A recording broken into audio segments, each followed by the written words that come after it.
No nii, vaatame siis selle pilliga üle, mida ma täna vean. Päike on ere.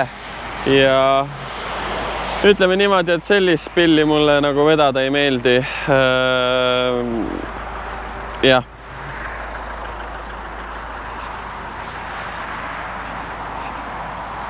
Et rattad kõik on tühjad. Sisse kolapanek võttis aega mingi 45 minutit vaadata. Et tellija ütles, et lihtsalt rehvid on tühjad, et enam-vähem vaja täis pumbata ja et siin teibiga sai uksed kinni tõmmatud ja see ripub siin ja tagarattad olid plokis ka, ehk siis tagaots nagu tuli nagu krabi, ei tulnud nagu otse. Aga õnneks see Opel on nii kerge, et me siis selle müüjaga nagu viskasime jälle selle tagaotsa nagu sirgeks, et ma ei teagi, kuidas me seda maha saame, aga sellised veod mulle ei meeldi. Pask. Aga õnneks omanik oli arusaadav ja sain ajakulu eest ka natukene juurde panna, aga mulle lihtsalt endale ei meeldi. Siin pool Opelit on puksiiri peal rooste tükid ja et ta väidetalt ostab siis selle endale juppideks, et jah. Et ei ole lõbus, aga paneme edasi. Või see päike on ere, ma ei oskagi kuidagi olla. Ja viime ta siis sinna Harjumaa kanti ära ja siis tagasi veel Tartusse lattu otse ja töö käib. Aga jah, selles mõttes ikkagi, kui kellelgi vaja on, eks ma ära vean, aga lihtsalt nagu ette öelda, et see on selline ja siis ma tean hinda nagu mõistlikumalt teha või selline ajakulu ka sinna nagu juurde arvestada, aga endale mulle isiklikult jah, sellised ütleme rondivedu ei sobi. Aga mis seal ikka, teeme ära.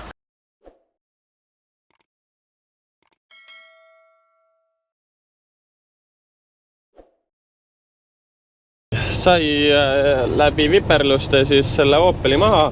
Õnneks oli tal naabrimees väikse traktoriga, millel kopp siis tollega tõmbas maha ja super tore inimene oli ka siis YouTube'i kanali vaataja, et tervitused ka siis siit ja kui Opeli valmis saad ja Tartusse tuled, siis võta ühendust, tulen, vaatan ka oma pilguga üle ja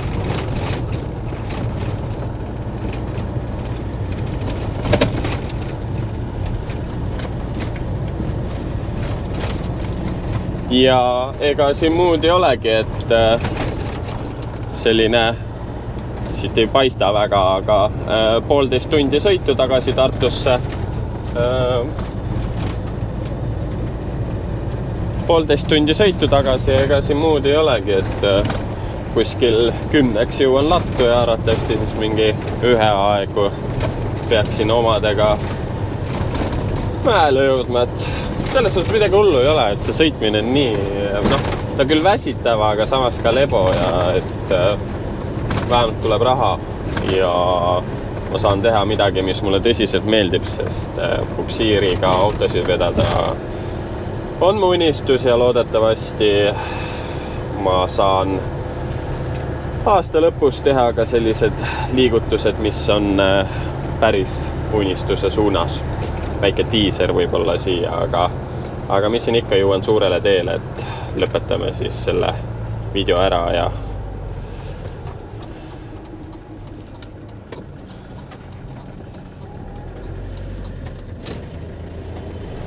keerasin õieti ära, ega tead, nüüd uued liiklussõlmed on kohati sellised keerulised, aga samas ka mõnusad, nii et davai, tšau! Olen praegu siin kodus ja sai siis järjekordne, vaatame, kas paistab nimesilt tehtud, et tellige oma nimesilt, isegi kui te autojuht ei ole, võite ju ka sõiduautole või rallikale või mis iganes tellida nimesildi ja saan teha, et Driftpuppies ära liigu siis kodus ringi, sul pimedaks läks. Igal juhul telli ka oma ja see materjal on siis selline, see ei paista välja, aga see on siis alumiinium, et ta on väga selline tugev ja kindel ja need iminappade suurus on piisav, et hoida kinni. Ma ei tea veel, kuidas see talvel on, aga praegu suvel töötab see süsteem väga hästi, seega telliga oma siltrihtpapis.com ja lisaks ka täna on ema sünnipäev, lähen maale alles nädalavahetusel, seega palju õnne emale sünnipäevaks. 12. mai on selles mõttes alati olnud selline, kuidas siis öelda, tema sõnutsi siis esimest korda tema elu jooksul on 12. mai siis olnud kole ilm, et muidu on kogu aeg olnud nagu super päike ja ilm on väga ilus olnud ja me Mari-Liisiga või mina siis käisin välja sellise klausi, et kui see 12. mai on ka ilus ilm, siis me teeme enda pulmad 12. mai kuupäeval siis, et kuna kogu aeg on olnud siis see teema, et 12. mai on alati super ilus ilm olnud, et pulmade jaoks on alati see, et ju kõik tahavad seda ilusa ilmaga teha. Seega aga paraku juhtus nii, et ikkagi see aasta on ikka väga kole ilm. Praegu hakkab sealt tulema see pilvekese tagant väike päike välja, aga igal juhul seega pulma kuupäev läks tagasi lahtiseks. Ei vedanud nii-öelda. Aga juba neljapäev, ega ei olegi siin midagi väga filminud, ma pean nädalavahetusel midagi juurde mõtlema, muidu jääb väga kesiseks see YouTube'i värk, aga las ta praegu olla.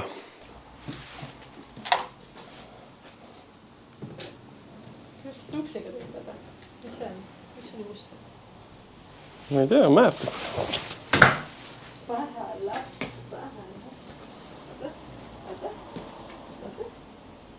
Kas sul lähtub pähe?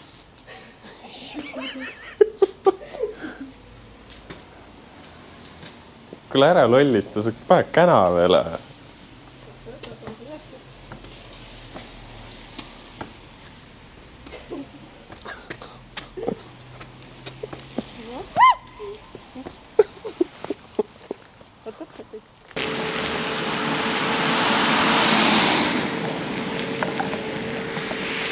No nii, on laupäeva õhtu, kohe varsti hakkab Eurovisioon, käisime poes, võtsime näksimist ja sõidame tõuksiga kahekesti, ärge teie seda tehke. Aga kuna see on mingi super aeglane tõuks, me sõidame mingi... 15. Ja no see on ainult nüüd mäest alla 15, aga väga aeglane tõuks.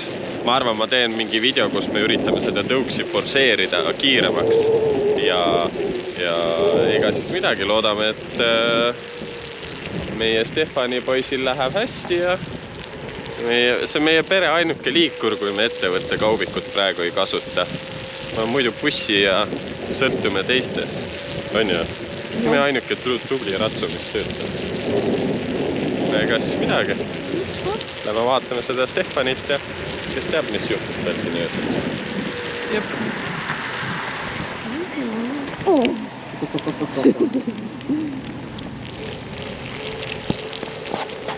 No, mitte veel on siit alla. Ära siis kooti kahekesi. On pühapäev ja on käidud Sakustaarad kokku pandud,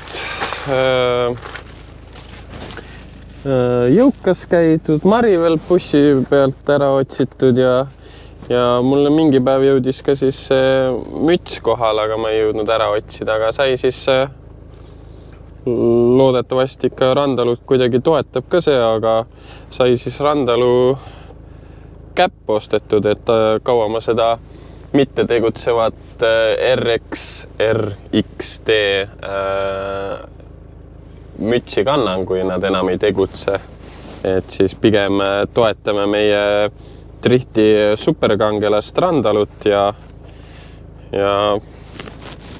ei tea, vist enam-vähem või? Mis perenaine arvab?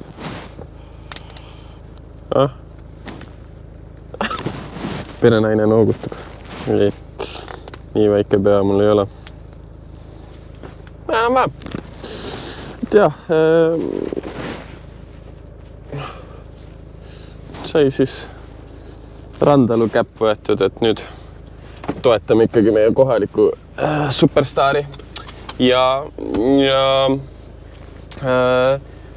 semipro klassil läks Lätis super hästi.